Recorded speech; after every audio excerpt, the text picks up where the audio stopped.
About a year ago, I was involved in a murder trial.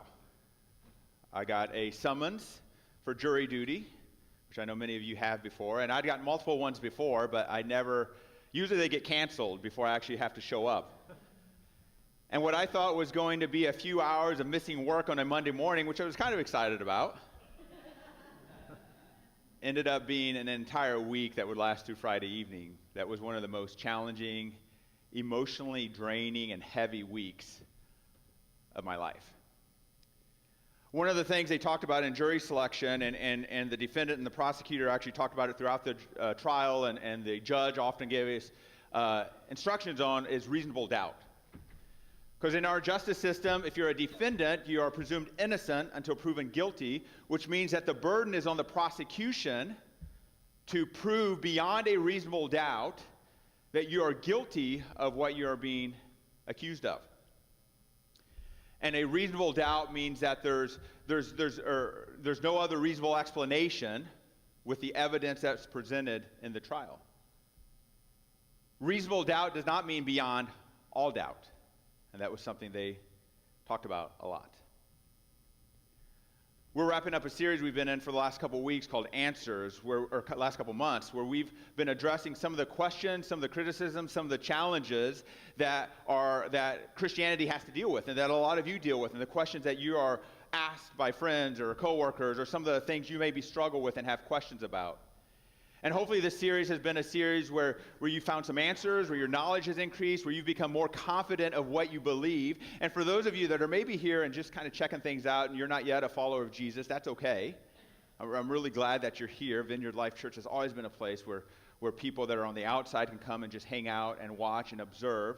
Hopefully some of the things you've been skeptical about or have questioned have been addressed as well.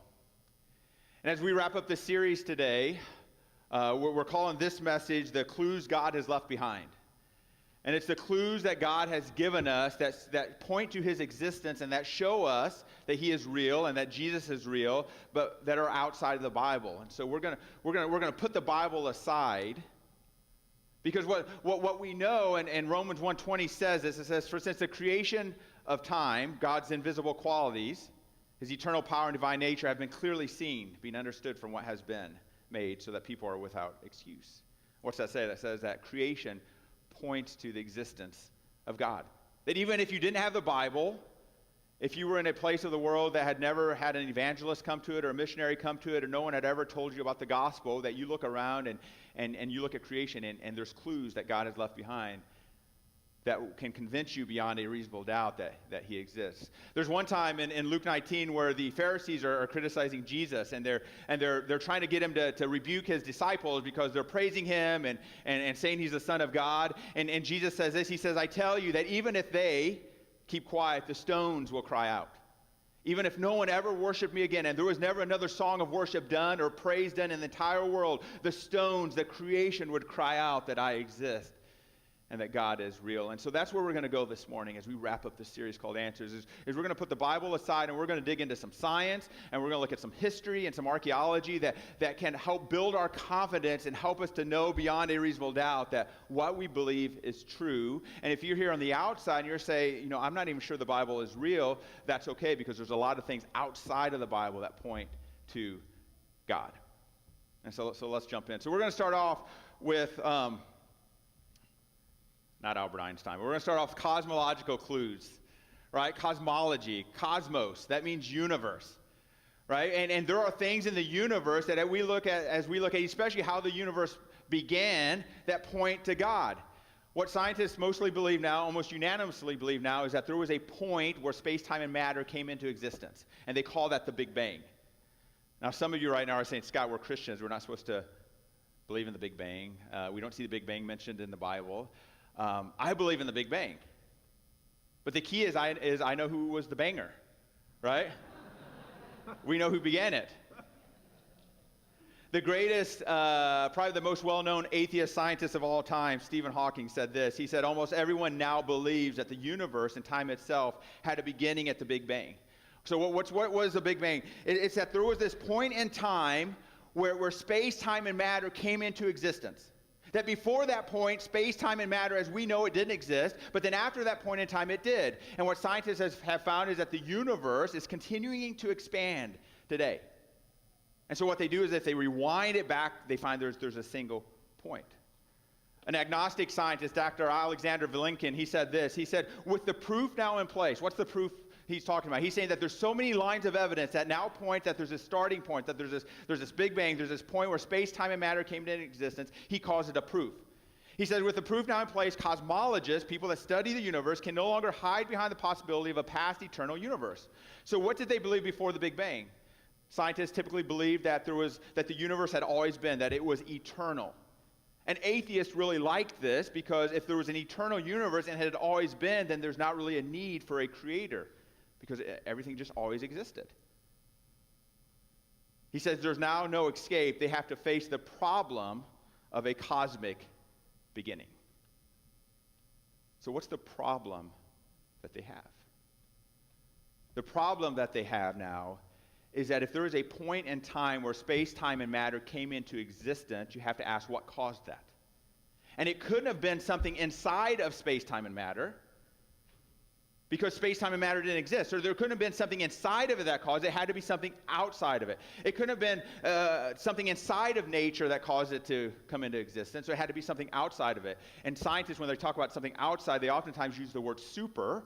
And so that what they would say is there was something outside of nature. There was something super nature or supernatural that caused the Big Bang, that caused space, time, and matter to come into existence. And so then the question is, you have two options. So before there was nothing, and now there's something. And so where did that come from? Either the atheist view would be that no one created something out of nothing, or the theistic view, that there's a supreme power, is that someone created something out of nothing. Now let me ask you, and think about, even for those that aren't believers or aren't Christians, which of those is more of a stretch? Both of them are miraculous, but which of those is harder to believe? Right? Nothing created something out of nothing, or that someone or something created something out of nothing. Because there's this basic philosophical principle and scientific principle that I think we all kind of know and agree to, right? It's called the law of causality. And the law of causality says this. It says that everything that had a beginning had a cause. It doesn't say everything had a cause, but everything that had a beginning. So everything that came to be, there's a reason that it came to be. There was something that prompted it or caused it. It's called the law of causality.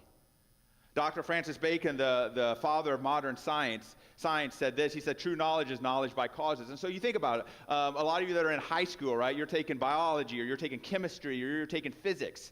In biology, or you're just studying biological causes, like what causes cells to behave the way they do, or to reproduce. And in chemistry, it's what causes chemical reactions to happen. Or in physics, what causes these forces to act on one another, and atoms to behave the way they do. All science is a study of causes, because the law of causality is just foundational to how everything works.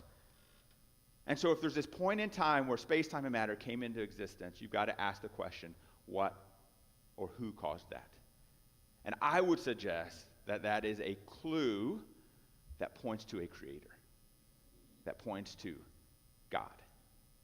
So that's one clue we're going to look at, or cosmological clues. Teleological clues. Teleos. It talks about design, that if there's design, if we see design, there has to be a designer. Design doesn't just happen by chance, because over time, if no force is exerted, they go into a state of disdesign or chaos, right? And so there's two big areas you could look at that are super interesting, I think. One is the human body.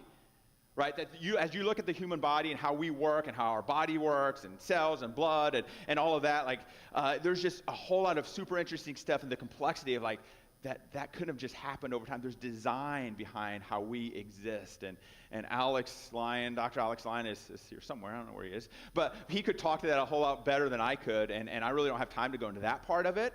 But there's just a lot of super interesting stuff that point to a designer there. What I want to focus on is the universe.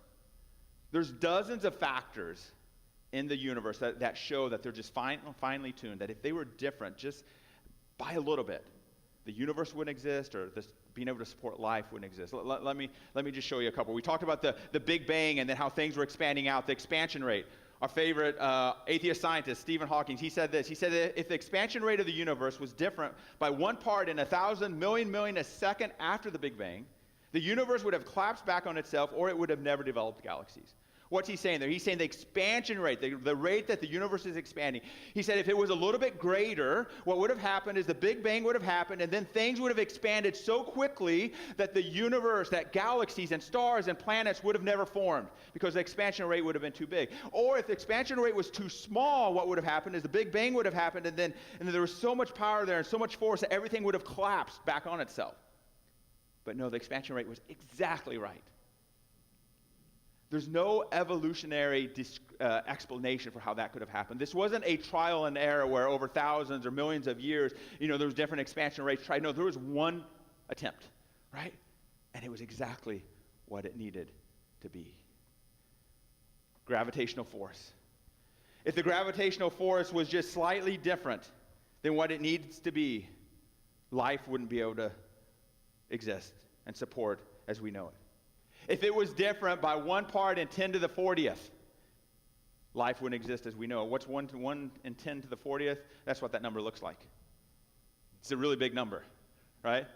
And the gravitational force is exactly what it needs to be. Like it's almost hard to wrap your mind around this. And so I thought I'd help you wrap your mind around this. So I'm going to need a volunteer for this, and you can win this jar of money if you do this well. So I need a volunteer. Carson's mom is like tapping him on the shoulder. Come on up here, Carson. You don't have to say anything. Just come on over here. Carson's a poor college student anyway, so. This would buy lots of McDonald's sandwiches, right? Okay. So here's what we have. There's probably, I don't know, there's hundreds of coins in here for sure. I don't know, maybe $100. I don't know how much, right? So here's what we do. I have this dime, and and I spray painted it red, right? So don't tell the Fed. I don't think you're supposed to paint money like this. But here's what we're going to do. I'm going to put this in here, and I'm going to shake it around, and you're going to close your eyes, and you're going to draw out a coin. And if you draw out this red dime, you can take this all home with you, okay? Or take this to your dorm, or take this. All right, sound good? All right, so let's put it in there. Let's mix it up. All right, don't look. There we go. All right. There you go. All right. Now it's a dime. Don't draw the big ones. Those are quarters. All right. There we go. You can go. You got one? Okay, that is a penny. That's not a dime. All right, all right. We'll give you another chance. You want to do it again? We'll do it one more time. How many of you think Carson is actually going to pull out the red dime this time? Anyone believe that? Not many people have much faith in you, right? There's not much. All right, let's go again. Go ahead in there. I don't know where it is. Hope I do see it. All right. All right. All right, there we go. What do we have? Another penny. All right. Carson, I will let you keep those, but you do not get this, all right? Give him a hand. Give him a hand.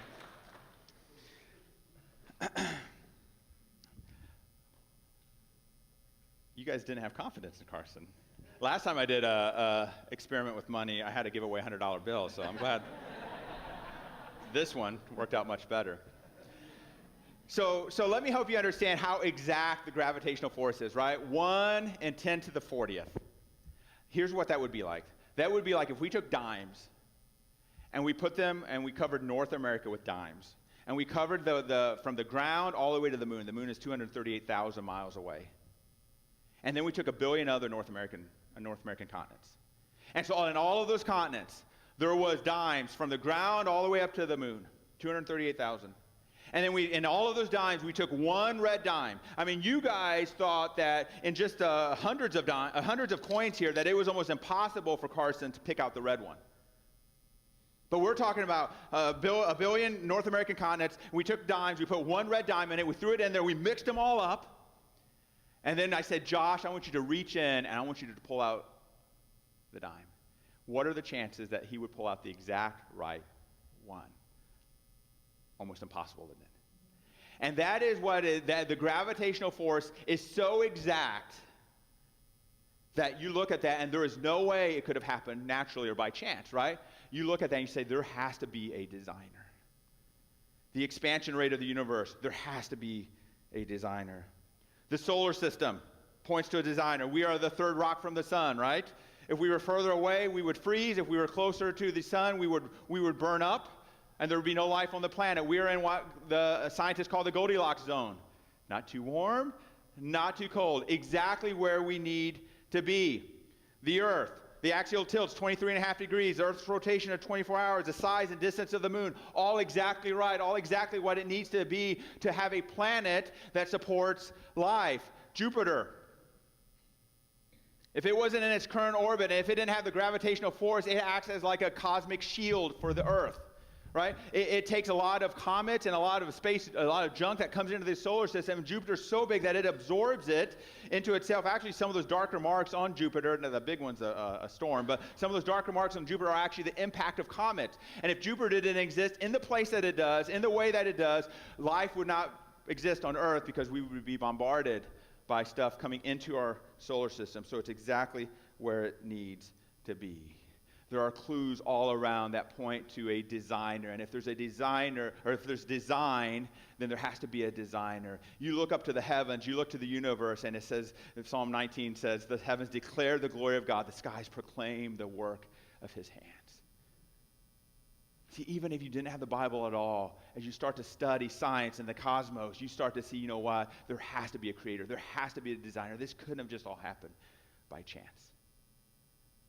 And I love being outside. I love being in nature. I love looking up at the sky, and just it helps me understand and appreciate how big and just how awesome God is.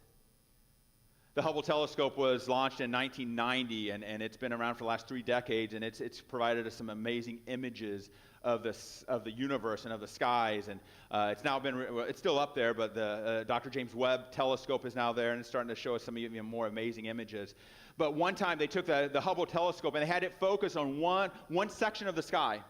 It was 1/26 millionth of the sky. So if you took the entire sky, you broke it into 26 million pieces, or think like pixels on a screen. And what they did is they had the Hubble telescope focus on one section of the sky for 11 days.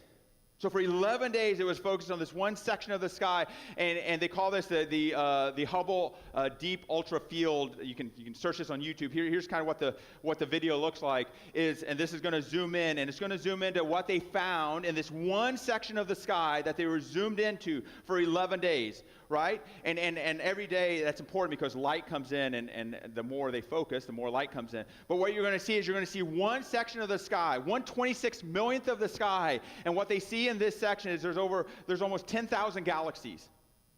Now remember, we're in the Milky Way galaxy. That's just one galaxy. There's over 10,000 galaxies in this one section of the sky, 1/26 millionth of the sky. And each galaxy probably has thousands or millions or maybe even billions of stars. They don't know for sure around it. That's how big the universe is. And we have a God that created and designed it all to work. Psalm 147, he counts and numbers the stars. He gives names to them all. That's how big God is, the creator, the designer that we serve. And I read that, and I sometimes wonder, I wonder how many stars there really are out there. It just kind of blows my mind, and scientists don't really know. The best estimation they give, or they think maybe they're getting close to approximating it, is if you took a grain of sand, and if you counted all the grains of sand on all the beaches, not just the sand you see, but the sand that goes under the ocean as well, all the grains of sand on all the beaches of all the earth, that might represent how many stars there are in the universe. Maybe. They're not sure. But it's that big of a number. Think about that. All the grains of sand in all the beaches and all of the earth. That's how big and infinite our God is.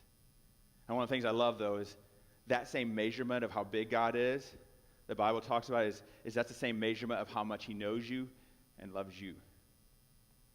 Psalm 103, for as high as the heavens are above the earth, so great is his love for those who fear him. And so if you wonder sometimes, is God real? Is he here? Does he care about me? What the Bible says is as big as the heavens are, as big as God is. That's that same measurement of his love for you, of how he knows you. He counts the stars. And the Bible says not only does he count the stars, but he counts and knows every hair on your head. And in the same way that he created the universe, he created you, and he knows you, and he loves you. That's the God that we serve. And so there's all these clues God has left behind in the cosmos, and these clues of design that we see in our bodies and in the universe around us. Now, if I stopped here, everything we've talked about so far points to God. And if there was a Muslim sitting out here, if there was a Jew sitting out here, you would agree with all that, right? And the idea of God doesn't really separate us from Islam or Judaism. What separates us is Jesus. And not specifically that just Jesus existed, because Jesus is talked about in the Quran, but the resurrection. And so is the only evidence of the resurrection and of Jesus what we have in the Bible, and that's not true. And so third place I want to go here is just the clues about the resurrection, the clues about Jesus. Now the good thing is about Jesus himself, almost no one disagrees, no historian or archaeologist disagrees that Jesus was a real person that existed. Everyone accepts that. 2,000 years ago, there was a man named Jesus, and he was a Jewish teacher. Like people accept and agree with that. Where do they get that from? Well, probably one of the best known sources, there's a man named Josephus. Josephus was a Jewish historian. And he did a work called Antiquities of the Jews, and it's probably the most well-known verse or passage outside of the Bible that people look to that say, hey, no, here's a historian talking about Jesus. Here's what he says. He says, now there was about this time Jesus, a wise man, if it be lawful to call him a man, for he was a doer of wonderful works. He was a teacher. He drew over to him both many of the Jews and many of the Gentiles. So what's Josephus saying here? There was this man named Jesus. He did some amazing things. He did some wonderful works. He was known as a teacher, and a lot of people started following him, both a lot of Jewish people and a lot of non-Jewish people. Right? He goes on, and he says he was the Christ. Maybe. There we go. He was the Christ. It's not on my screen. And when Pilate, at the suggestion of the principal men amongst us, had condemned him to the cross, those that loved him at first did not forsake him, for he appeared to them alive again on the third day. So he was known as Christ, and he also ended up being crucified by a man named Pilate, right? All of that is of historical record. And then Josephus also says, you know what? He actually appeared again a couple days later, like he came back to life. He talks about the resurrection there. And then he wraps this up. Maybe. There we go. And the divine prophets had foretold these things. And there was this tribe of Christians, and so they named from him, and they're still not extinct to this day. So Josephus was writing this about 60 years after Jesus was on the scene. This is about 93, 94 AD. And so he talks about that. Even to this day, these Christians are still around. Right? And so this is just one of the historical records that point to Jesus. But there's a bunch more, right? And I don't have time to go into these. There's Tacitus. He was a Roman historian. There's Suetonius. He was a Roman historian and biographer. And there was a Stoic philosopher, Maroboros Serapion, and that wrote a letter to his son and was talking about this wise king. And all of these talk about, these are all non-biblical sources, all non-Christians that talk about this man named Jesus, and there's others. And so the historical evidence, the clues that Jesus was real and existed is abundant. But what really is important to us in our faith is the resurrection. Because it's not that just Jesus existed and that he died, but it's that he came back to life. No one has ever done that. It turned our world upside down. It separated our calendar. Our calendar's been forever different, and the world has been forever different because of the resurrection. And that's what we hinge our faith on. Because if the resurrection wasn't real, why are we doing all this, right? There's lots of other religions and faiths out there that believe good things. And so it's the resurrection that is really key and pivotal. Are there any clues God has left outside of the Bible that affirms the resurrection? And there are. Let me give you 4 of them. Number 1, the rapid spread of Christianity. I was just listening to a podcast the other day, and it had a scientist on it, and he was an atheist. And somehow they got on Christianity, and he said, one of the things that historians and sociologists to this day can't explain is why has Christianity survived? Like, it was started by such a small group of people in the backwoods of nowhere. Like, there is no logical reason that Christianity has become as predominant as it is today, 2,000 years later. And they can't explain that. There's no explanation for it. Well, I have an explanation for it. It's because the resurrection happened, and it was such a world-changing event that it caused it to spread, right? And so that's, to me, I look at, that's one clue that the resurrection is real. The empty tomb. Now, almost no one disagrees that the tomb is empty, right? There was a place where Jesus was buried, and he is no longer there. Everyone accepts that. Now, there's theories people have, and there's reasonings, and there's ideas people have come up with on why is that the case. Right? Was the body stolen? Was this all a delusion? Like lots of reasons, right? The things people have come up with to try and explain it away. But the fact remains that the tomb is empty. It's a clue. Right? It's a clue. It's another clue. And any one of these clues you could attack and kind of cherry pick and say, well, I don't know if I believe that. The gravitational force, there's an explanation for it. Right? But remember, we're looking at the totality of all this. Does all of this evidence together show beyond a reasonable doubt that what we believe is true, that Christianity is true? And I believe it does. The Nazareth inscription. In 1870, there was this marble tablet found, and on it it was a reinscription, which means a copy of an edict of a law that Emperor Claudius passed in the early 40s A.D. In the early 40s A.D., he passed this law that said it is illegal for people to take bodies from tombs. Now, grave robbing was a very common practice. But you know what robbers took from graves? The jewels, the stuff, the valuables, right? The coins, the treasure that people would put with their dead loved ones. People weren't going around robbing bodies. But Emperor Claudius in the early 40s, so this is about less than a decade after Jesus died and was resurrected, there's this edict passed all throughout the entire Roman Empire that it is now illegal to take bodies from tombs. But specifically, he talks about a specific type of tomb. He calls it a sepulchre sealing stone. There's only one place in the world that type of stone was used, and it was in Israel. It's a round stone that's used to cover a tomb, and then it can be rolled and rolled back. And so he's talking specifically about the place that Jesus was buried, that in that part of the Roman Empire, it is illegal to steal bodies. Now, the question you have to ask is, why would an emperor make an edict, make a law like this across the empire? Because something happened that has created such disturbance, that has created so much noise that a decade later, he needs to address it.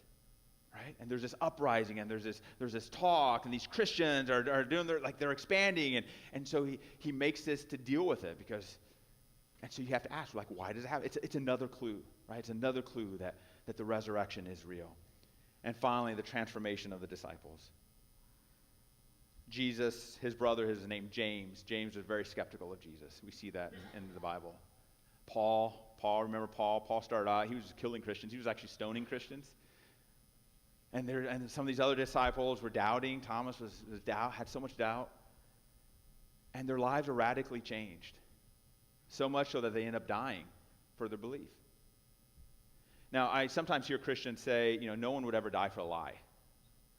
And I actually don't think that's true. I think people die for a lie often. The terrorists that flew into the World Trade Centers, those that put bomb vests on and go and blow themselves up, they die for a lie. And so people do die for a lie. But what I think is unique about the disciples is that they had the chance to know the truth. Right? All of the disciples except for one ended up having horrendous deaths. They were tortured, they were crucified, some were crucified upside down, some were burned alive, right? And they were tortured. All of them, though, knew they either saw the resurrected Jesus or they didn't see the resurrected Jesus. They were there to have firsthand accounts, and there was hundreds of other people, right? And so you think that if it was all made up, if it was a lie, at some point when they were getting ready to be tortured or in the middle of being tortured, they would raise their hand, they would be like, wait, I made it all up. Right? This isn't worth it. I mean, think about it. Think about what we do to avoid pain and discomfort. I mean, we do little things, right? Like we do little things to be annoyed, so we're not annoyed or we're not uncomfortable. And these guys were being tortured and were giving their lives. They had the chance to know if it was true or not, and they gave everything they had for it. And to me, that's one of the most convincing, when you see someone's life radically changed like that, not just once, but multiple times, like multiple people, that is just evidence and clues that this must be real. 2 Peter 1:16, it says, "For we did not follow cleverly devised stories when we were told about the coming of our Lord Jesus Christ in power, but we were eyewitnesses of his majesty." And so if we were to put the Bible aside, I would suggest to you that there is overwhelming evidence beyond a reasonable doubt that not only is there a creator and a designer of this world and this universe and of us, but that Jesus was real. And not only did he come to this earth and die, but he was also resurrected 3 days later. And he did it on our behalf. And I believe that. And I believe there's nothing else better in this world to give your life to and to give yourself to and to live for.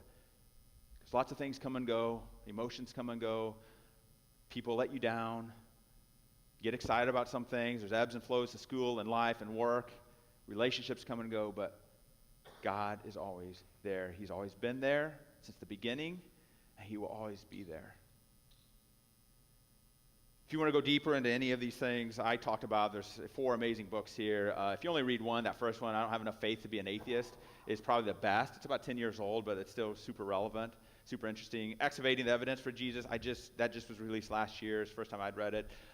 It focuses specifically on the Gospels, and it gives a lot of up-to-date historical and archaeological evidence of what we see in the Bible, in the Gospels, specifically in the New Testament, has been corroborated, like the stories and the people. There's evidence that all of those things existed. C.S. Lewis, a classic, Lost World of Genesis 1, if you want to dig into creation a little bit more. So those are all some resources if you want to go deeper. Well, I'm going to invite the band back up here. Hopefully this series has been good as far as building your faith and giving you answers. But I also realize that when you go to work tomorrow and when you're dealing with parenting challenges this week, or a friend has betrayed you, or you're just dealing with something difficult, that the knowledge of God and some of these answers maybe that we've talked about in the last couple months aren't necessarily what's going to really get you by. But I believe for each and every one of you, the God has a very specific, unique answer that he wants to speak directly into your life in a very relational way, because we have a very relational God. I talked about Romans 1:20, where it said how all of creation speaks out, and then in Luke 19, where Jesus said that the stones cry out. And I wonder today if maybe there's a stone that God wants to speak to you through. This week, there's some stones up here, and this week, a couple of my kids and I were praying over and preparing for this experience, and there are these stones up here. On the back of each one is a word. It's a name or a word, a quality that's written on it. And what we want to do is we just want to create an opportunity for you to hear from your Creator and create a little bit of an experience here. And so here's what we're going to do. The band's going to do a song here of worship. And if you want to, and you don't have to, but I want to encourage you to, because there's something about creation and stones in the Bible, and that God uses them in powerful ways. As they do this first song here, we're going to give you all an opportunity to just come up and grab a stone. Now, this isn't like flip them all over and see which one you want. Right? Be praying as you walk up that you're going to grab one, and I'm confident that God works in his mysterious ways, and for many of you, there's going to be something that's very unique to you on it. And then just take it back to your seat, and I'm going to come up after this first song here and just give some additional instructions for what we're going to do with these and for the rest of our response time. So let's go ahead and stand, and if you want to, if you can come up and grab a stone. In Revelation 2, it talks about how for those that have overcome, which means for those that have held true to their faith, for those that have held close to Jesus, for those that have pushed through, that in heaven one day there's going to be a stone with a new name written on it. For some of you, maybe what's on your stone is a new name. For some of you, maybe it's a word of encouragement, and maybe it's a word that you need for exactly what you're dealing with right now. For some of you, maybe it's a word of redirection or correction or just change. Maybe it's God revealing a part of who you are, of your identity, that you just didn't even know about. But our prayer this week has been what's written on here would be an encouragement, and you would see it as a word from your Creator that not only knows the number of stars and calls them all by name, but knows you and calls you by name as well. We're going to do a couple more songs of worship here, and a couple of things are going to happen. There's tables around the room where you can drop off your tithes and offerings. There's communion. You can take communion at some point. There's going to be some people up front that would love to pray with you and pray for you. But here's the challenge I want to give, and for some of you this might be a little uncomfortable. You have a stone with a word written on it.